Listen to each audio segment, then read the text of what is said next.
I'm at the Wikipedia page for Manila Road, and Oh shit! What did they do now? no, they're saying that what is it? The album, what's it called? The Dreams of Eschaton was like Yeah, released in like 2002 under the name Mark of the Beast, but the yes. official hold on, but the official website says that Mark of the Beast is released in 1981. No, it wasn't released in '81. It was recorded in '81. Oh, okay. Huh, all Yeah, right. so they just may have some information crossed a little bit there. But yeah, 1981 was approximately the year that the Dreams of Eschaton album was recorded. And then three other songs were done as demos after that album, which was the songs Aftershock, Time Trap, and Venusian Sea. And when the Mark of the Beast thing came out, and how that happened was, see, we this was material we'd put on a shelf because we didn't think it sounded good enough to put out there. And after ages and ages and like 10 years of this guy from Monster Records, Dennis Bergeron, just, you know, bugging me constantly for 10 years about, please let me release this. Please let me release this. Finally, I was like, oh, God damn it. I've answered this guy's phone calls and emails for 10 years now. He is so fucking stubborn and determined to put this thing out. Fine, dude, put it out. It's like, fine, fuck.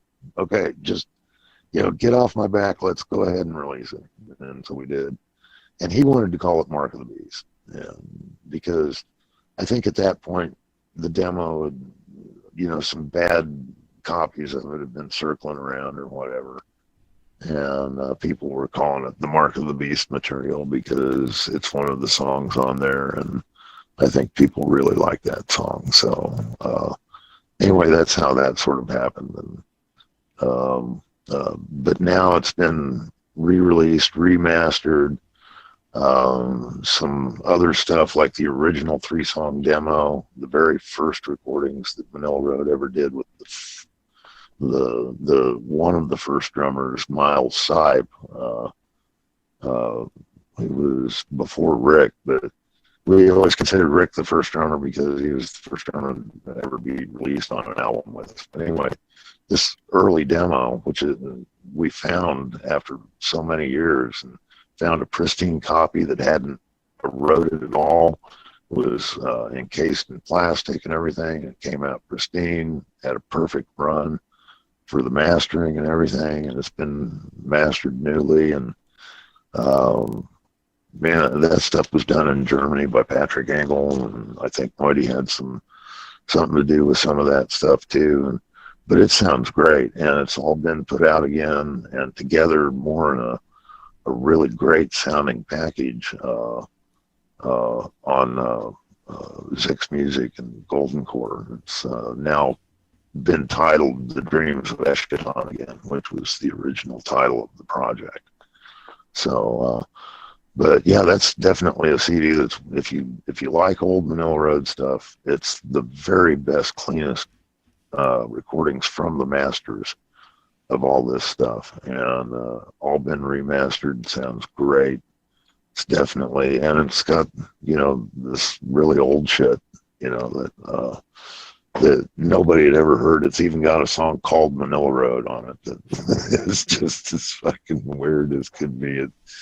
I mean, back then we sounded like early doom metal, and it's sort of a weird look back into where the roots of the band were, because you can really tell that there was some doom going on there, even though it wasn't even a known style or genre yet. The name hadn't been titled upon the genre yet. So, and it's like with epic metal, people say we're the grandfathers of epic metal, and I sort of disagree. We may have come up with the genre name, but it was bands like Sabbath and Priest and Pink Floyd, Hawkwind, Deep Purple, Uriah Heep.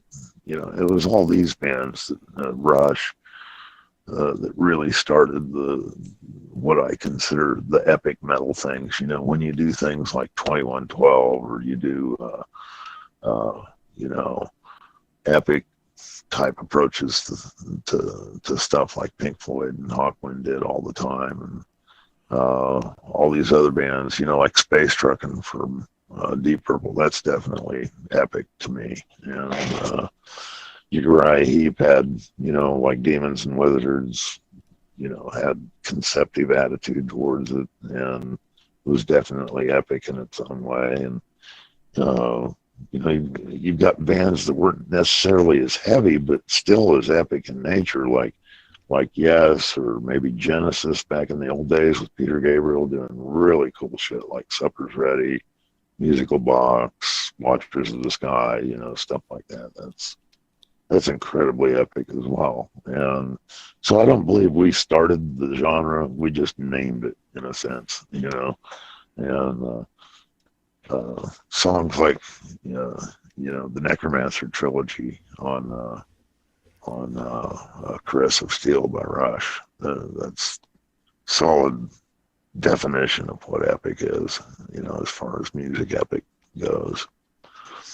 So I don't even remember what you asked me at this point. I'm just babbling on like usual. So sorry. Well, if you guys like re-released the album under the name Dreams of Eschaton, is that gonna be kind of confusing because there's already a song called Dreams of Eschaton on Oh Crystal hell, Logic? oh yeah, hell yeah! It's confusing. I hope everybody gets confused as hell about it because I'm already confused about it. And I don't want to be alone and be the only one that's actually confused about this shit.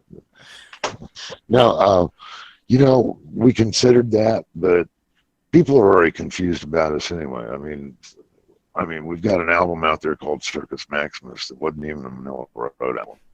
It was, you know, supposed to be another band entirely that was like a solo project of mine. But the label wouldn't put it out as that. They thought it'd sell better. They put it out as a Manila Road album, so it becomes a Manila Road album. And so, what the fuck, you know? Atlantis Rising was going to be a thing called Shark Project, and of course, once again, you know, no, it's got to be a Manila Road album. So, and then I'm fucking an idiotic enough, you know, artist that not only did I do an album called Mystification, I had Title One Mysterium also, and get people all going, well, what Mystification? What? Which one are we talking about? And so, yeah, I think it's a goal of mine to be as obtuse as possible and to actually, you know, confuse the living daylights out of everybody if I can.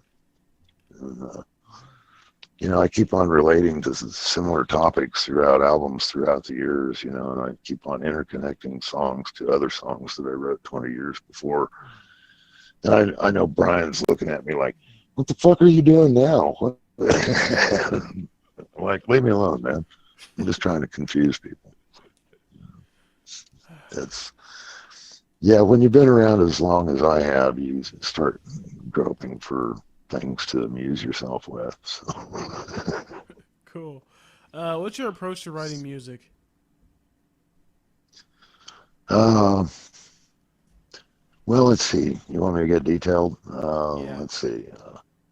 I actually always write the musical part first.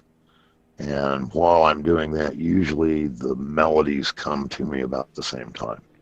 And not always, though, but most generally, I get an idea in my head as I'm writing the rhythm parts, what the melody's going to be over which sections, you know, and where I'm going to be singing at and stuff like that. And I pretty much the last thing I do always is write the lyrics. And most of the time, I try and have sort of an idea of what the concept of the song is going to be before I even start working on the music. But that's not necessarily true either. Sometimes I'll just all of a sudden come up with this shit ass cool riff, and I'm like, oh yeah, this is great. Okay, let's make something out of this, and and then after I put together like the core of the song, you know, on as far as the rhythm part goes, then I start thinking about, okay, what does this sound like now? what does this make me feel like, you know? And and then I go from there. And once I end up with the concept, then obviously it's on like Donkey Kong with the lyrics. And the lyrics don't usually take me that long to write, unless it's something like a big philosophical or historical thing that I'm doing. You know, some type of concept that causes me to do a lot of research. And then sometimes it takes a while to come up with stuff because I actually have to, like when we did uh, the Gates of Fire album.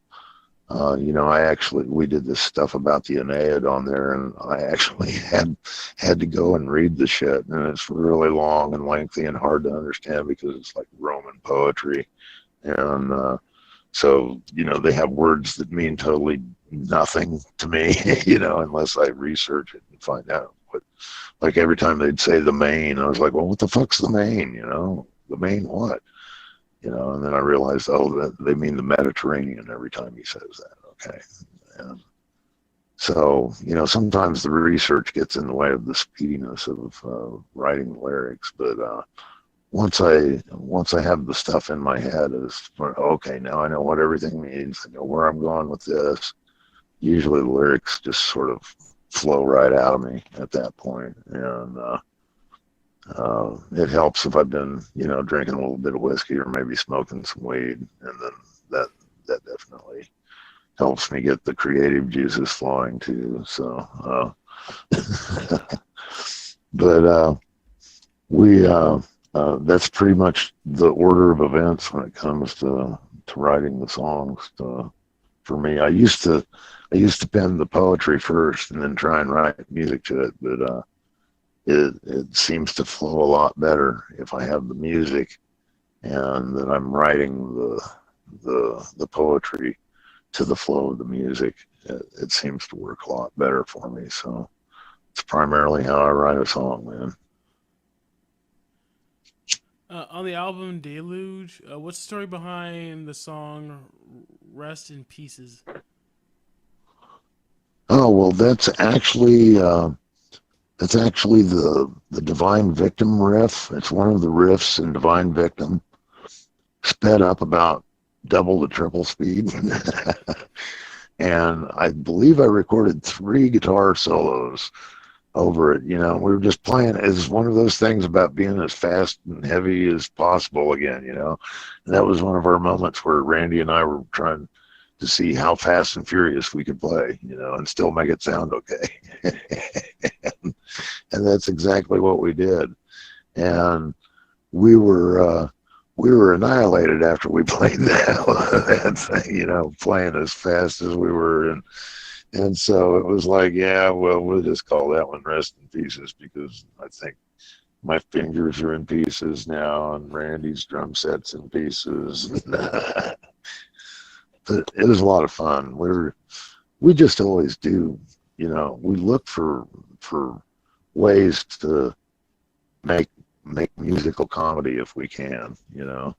It's sort of like on the Blessed Curse at the end of Tomes of Clay. Uh, the the song finishes and then there's just one 12-string strum that goes blink at the end of it. And it's like it's a place where the whole song stops. Everything just goes da da da da, you know, and then you've got this moment where this would be where the big, you know, final chord comes, and then all you get is this 12 string going plank. So yeah, we were always doing weird shit. We have pretty strange sense of humor, and so you know, you never can tell what's going to happen on an album with us. Sometimes Right. it's like on that same album, on the Deluge. At the last, there's a mechanical sounding voice, and people have always asked me, what the fuck is that there, and what's it saying? And at the time, there was all this stuff. I think, if I remember rightly, at the time, Judas Priest was in court for this bullshit about backwards masking. Okay, you know, where they put supposedly backwards recordings on to put subliminal messages, to make kids kill themselves or something on their music. And they even had Rob Halford singing in court to prove that he actually could sing or something like that. I don't know. But which I've actually seen the video of that or a news clip of it, and it's like he's actually sitting in a suit, testifying in a courtroom, and they have him sing, and it's like, yeah, go get it. And he's like, just singing something off of Stained Glass because that was the album that was in question, I guess. But we decided we wanted to put our own backward masking on our next album, which was The Deluge. And so at the last, we put this thing that was a computer generated voice that we taped saying the line, and then we inverted, we actually did the old analog backwards masking trick and put the tape in there so that it would play backwards across the head. But it was a computer voice, and what the voice said was, place satanic message here. and then we turned it around backwards so it comes out sounding like blah, blah, blah, blah, blah, blah, and it's a computer voice, so it's, interesting anyway, but so it makes it even harder to understand. And I was like, God, I hope somebody comes after us and I have to testify about this shit. Yeah. I want to testify in court about this crap. But that's what it said, was place satanic message here. But it was a computer, not a human saying it. So anyway. Oh, and that guy I was telling you about, Mike Metz, he's the one that did that for us. As a matter of fact, he made his computer talk. Which back then we thought was really cool. Nowadays it's like you got computers that'll cuss you out for pressing the wrong button, I guess, and stuff now. And Cirrus will flirt with you and stuff. That's cool. Weird AI. We got to watch out for that AI shit, man. Yeah, there are people who are worried that robots are going to take over. The way humanity's heading, I'm actually kind of worried that robots won't take over. Yeah, we'd probably be in a lot better shape if they did, wouldn't we? Yeah. Anyway, I'll just I'll start worrying when they actually come up with a thing called Skynet, you ever play Dungeons and Dragons? I have, yes. Back in the day, we did it, and I even was a dungeon master for a while, so, and a damn good one, I might add. Awesome.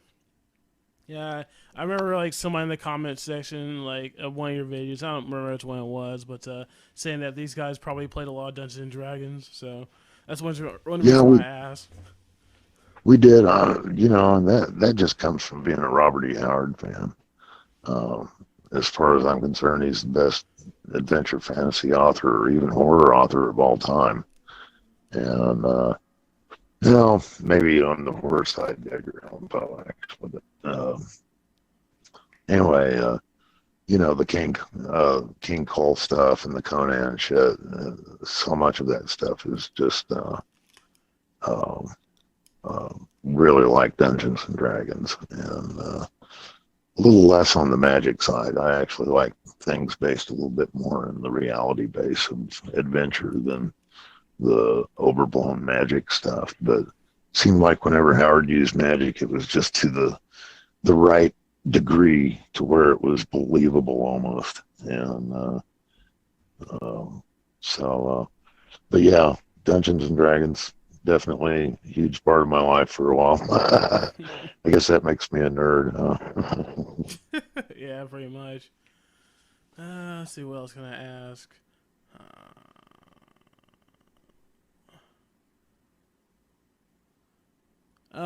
Let's see. I'm looking at your discography right now, and let's see. Um, Crystal Logic, Out of the Abyss, and The Courts of Chaos, and I'm pretty sure you can pick up other album covers as well. They kind of remind me of like those like old school video games, those old school RPGs, kind of like Quest for Glory or whatever. Like Right. Yeah. uh, did you Or like? like Defender of the Crown and stuff like that. Yeah, Yeah. yeah. Like, did you like direct the artist to draw something like that, or is it just something that the artist just came out on their own?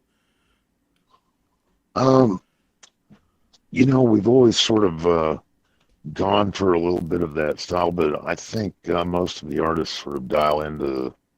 Uh, they think that's the style we want anyway, and so it's pretty easy to get that style out of people a lot of times when we're working with artists. But um, you know, back in those days, like the albums you're talking about, let's see, Crystal Logic definitely had some airbrush in it, and um, I know that you said Out of the Abyss and Courts of Chaos, and those were both drawn by uh, Aaron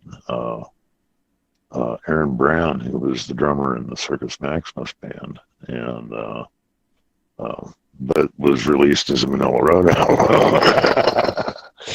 album. Anyway, I think he sort of took it. He was definitely into airbrush as well, and used a lot of airbrush in his art, and so that might be the some of the similarity that you're seeing there in those that you listed.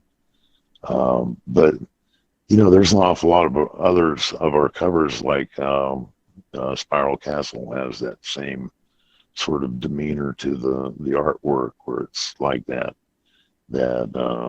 Conan type artwork, you might say, and even Voyager, the Viking thing that we had going on, has a little bit of that look too. Um, yes, I do direct my ideas, but the style of the artist usually comes out on their own. I would have to say would be the answer to that. But it's usually the front covers are most generally an idea that we have come up with, one either myself or a collective of us talking about it. There's a few that haven't been that way.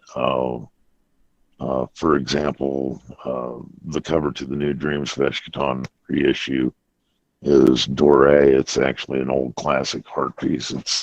So we obviously didn't talk to him about doing that. And now they had that time machine thing figured out, or a teleporter.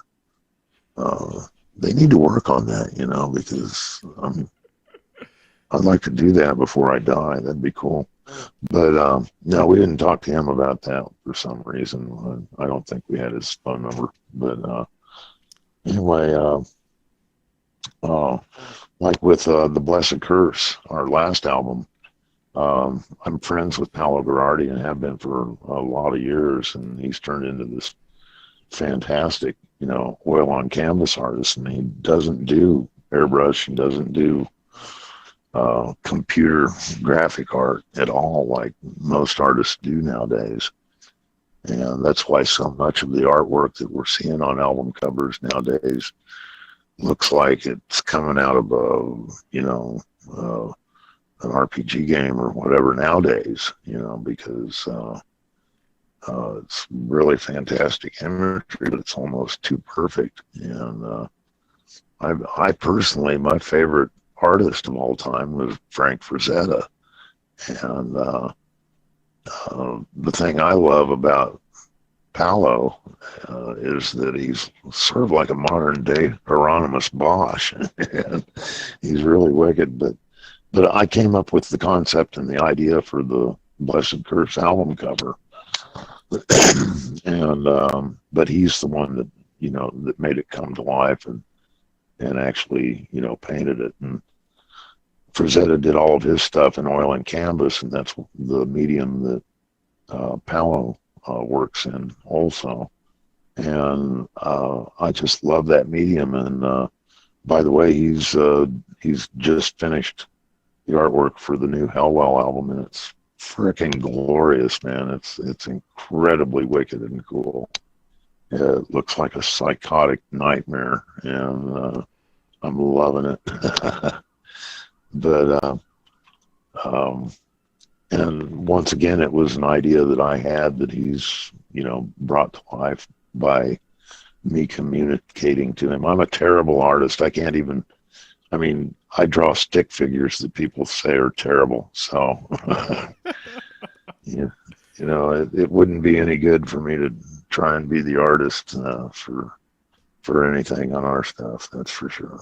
And, but I can come up with these vivid imagery things in my head, and as long as I can, you know, depict that to somebody who understands me, then usually it works out pretty good. And so it's generally my idea, and then the artist's rendering of what they get out of me telling them about it. So Do you know when your album's gonna be released? Do you have any idea? I don't have a fixed. Which one are you talking about? Are you talking about the new Manila Road? Yeah, Mill Road. Uh, no, I don't have a firm date on it yet. Uh, I know that once we're getting really close to being finished with the project. I've already mixed about 5 of the songs. I need to send some of it to Noity and make sure he's good with the drum sound on it right now. And if that's the case, then it'll probably be not very long before I'm finished mixing the rest of the project. I know Phil's got one more song left. He's got one song that's been definitely a challenge to him because of the riffs in it, and he's uh, told me when we were rehearsing together live last time that he's ready to do it. So that's the only one he's got left to crank out, and he's already finished all of his parts on everything else, which has been really great what he's done. So I'm really eager to get him tracked on this last song and see what he's come up with on it, and move on to mixing this stuff. And once it's mixed, then it's just a matter of well, we haven't even started on the artwork yet. I've got the concept in my mind, but I haven't even decided on who I'm commissioning to do this yet. My first thought is to go back to Paolo because I've had really good luck with him, and he's a friend of mine, and he does great artwork. But I have given him the last 2 projects that I've done, the last Mill Road and uh, the new Hellwell album. So I'm still pondering on the artwork. But as far as release, I would say we're probably looking like maybe uh, middle of next year, I would think, because I know that the the vinyl pressing plants are just backed up big time because there's so few of them nowadays, and the demand for vinyl has become so much bigger again, and that they're having a hard time keeping up. And when you submit something to be put out for release, unless you're paying extra money to them, I think you're probably about looking at 3 months or so before they can even get the project done for you. And that seems to be the way it is all around the world right now. And the reason for that is because when vinyl died, so did the pressing plants. Nobody was pressing new vinyl. The demand was gone. So lots of those pressing plants just bellied up and went under. And then all of that equipment ended up who knows where, and nobody was making new vinyl pressing equipment.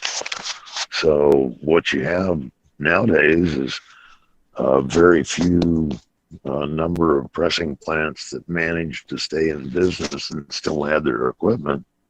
And now they're being flooded with orders, and there's not enough of those pressing plants in the world to keep up with the demand. So, and unfortunately, there's probably still nobody thinking there's enough money in, actually industrializing new machinery to, the lathes and everything for the mothers and stampers for vinyl. So you're probably pretty lucky if you own a vinyl pressing plant right now, because you're definitely guaranteed to be employed for a long time making money. But it's slowing down the production process, that's for sure, because I know High Roller was to be putting out a new reissue, another version. They keep on having to uh, press more copies of the Crystalogic album, and they've got another run of those coming out here that were supposed to have already been out, but it looks like they're not going to make it out until January now because of the backlog of projects at the pressing plants. So sort of hard to gauge because you want the vinyl to come out at the same time the CD does. Obviously, CDs you can get those back in about a month, and so that's pretty easy. But the vinyl part's what's sort of the holdup right now when it comes to timely issuing, your releases. And so I don't have a definite date yet on any of that stuff. But obviously, as soon as I do, I'll put a little news blurb out there. And I noticed that when we made our announcement on Facebook about the change of bass players, that Wikipedia and Encyclopedia Metallum or whatever, just that very day had our information changed. So evidently people are paying attention to us nowadays. So I'm sure if I say something, it'll be taken out of context and I'll be sued by 10 women saying I raped them. Oh So, wow! Slipping no, in I'm Trump kidding. reference right there. All right. I'm sorry. I started thinking about our damn political thing again. It's fine. It's fine. Let's see. you can cut that part out Oh, there. no, I'll leave that in. It's funny. Oh, okay, great. Um, when is Manila Road going on tour? Let's see. Well, like I said, we do a show here in Wichita March 4th. I believe April is when we start our next tour. And we tour April and May for sure. I think all that's over in Europe. And then maybe some more stuff in June, July, I think, is what they're looking at. And then we'll be doing a pretty big U.S. tour, I believe, in like October and maybe November of next year. So I believe that's what our tour plans are at this point as far as times that we'll be out and doing. And the rest of the time I'll be, whenever we're not on the road, I'm in my studio trying to work up some form of a new project. And the last couple of years I've had like 3 projects going all at the same time. Uh, once I'm finished with the new Manilla Road album, I'm gonna change the way I've been doing things and just only concentrate on just the next Manilla Road album after that only. And so I'm gonna narrow my viewpoint a little bit, and we'll let the other stuff see how it does. I mean, if Hellwell's always the type of thing that, if there's enough demand and enough people out there wanting us to do another project, I'll consider it. And that's pretty much what happened this time. And I was just really lucky that Thrasher Randy Fox was wanting to get involved with working on that project with me because it sounds fucking dynamite. And and he's already told me he's more than willing to do another album with us. So there may very well be another Hellwell album that comes out eventually, but I'm not in a big hurry for that. I'm going to wait and see how well this one does, because I'm really damn proud of how good this album is. And same way with the new Manilla Road album. I'm just really, really stoked on this stuff. And even the stuff I did with Rick Fisher is incredibly cool.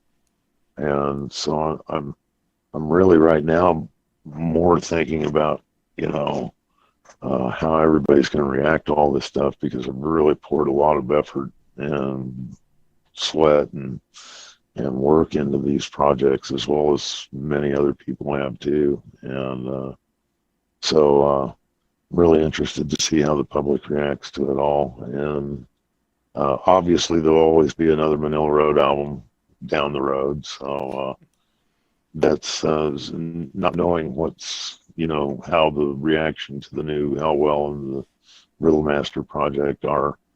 I know that, obviously I have another Manila Road album to work on, and Phil's a really decent enough musician that I think he's the type of person I could collaborate with and come up with some cool shit. So there's going to be, that as well, which it'll be cool to, to have that going on, because usually I write everything, and then, the other guys learn what I've done basically. And with Phil, it's a little bit different. He's got compositional capabilities, and like I said, he's sort of cut of the same cloth as we are, and so I think it might be really enjoyable to sit down and trade ideas with him and try and work together, uh, colluding on some songs together.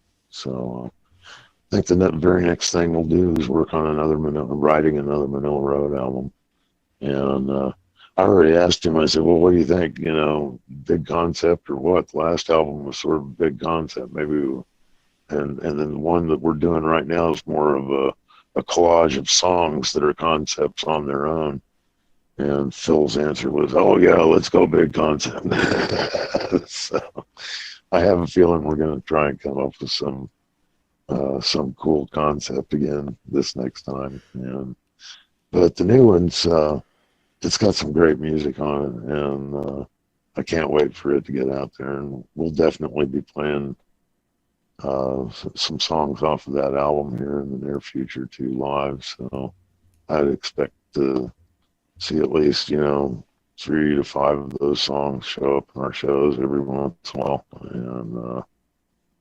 and which is it's nothing but just a hassle to do a new album for live, because then you have to at least play a few songs off the new live album. But we've already got more songs than what we can play in a show when it comes to us wanting to pick the songs. We've always got, another song that we wish we could play in the show that we don't have time to play. And of course, you've always got the fans going, well, you didn't play this. And it's like, yeah, well, we played for almost 2 hours and we sort of ran out of time. But, and of course, when you're playing festivals, you don't even get to play that long. So usually, you only get, anywhere from 45 to minutes to 90 minutes to play at a festival. And so you just have to pick and choose, what you think is going to be the best stuff to present at any given time. But we've we've definitely got a huge repertoire of songs to choose from, and makes it difficult when you add a new album to the list, because then you got to figure out what you're not going to play. It's more like figuring out, okay, well, we have to play Necropolis, we have to play Crystal Logic, we have to play Flaming Metal Systems, and then the list starts building from there. And there's just so much stuff that you realize that, well, if we don't do this, some people are going to be mad. So, and so, but, it is what it is. You got to keep going on. Until I get to the point where I feel like I've run out of ideas, I'm gonna keep hammering at it. And you'd think after all this time that I would have tapped the well dry, but for some reason I still keep on coming up with shit to babble about. How'd you get the name Mark the Shark Shelton?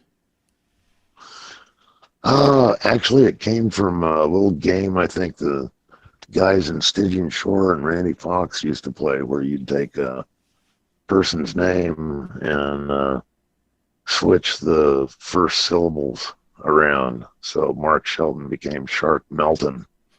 You see what I'm saying? And Yeah.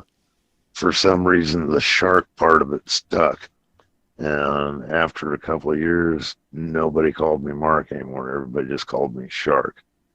And so we decided, well, fuck, let's put it on the albums that way then. And I tell you what, that's, you know, I don't mind having a nickname as long as it's a cool one. And Shark's not a bad nickname. I'm okay with that. I mean, there could have been a lot of other names that I would have ended up with that I wouldn't have liked so much. So I'm glad I ended up with something that I could tolerate Uh, instead of ass wipe or whatever. well, it's fun talking to you, man. I'm pretty sure it's pretty late where you are, so No, I don't uh, give a shit. alright. I guess it's like I'm pretty much out of questions. So I mean, if there's, is there like a statement you'd like to make before we close out? The only thing I'd like to say is thanks for doing this with me, man. I've checked out some of your other interviews. They're really cool, man. Keep up the good work. Oh, thank you. And the other thing I'd like to say is to our fans out there, thank you so much for your undying support of Manila Road and all of our other attached projects. And we couldn't do it without you. It's really our fan base and the love we get from our fans all over the world that keep Manila Road on the road touring and keeping us, excited about being musicians and going out and playing. So I hope we get to see each and every one of them, out there on the road. And thanks for the support. Couldn't do it without you. And other than that, smoke weed. All right, cool. All right, see ya. All right, thanks, man. You're welcome.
Show.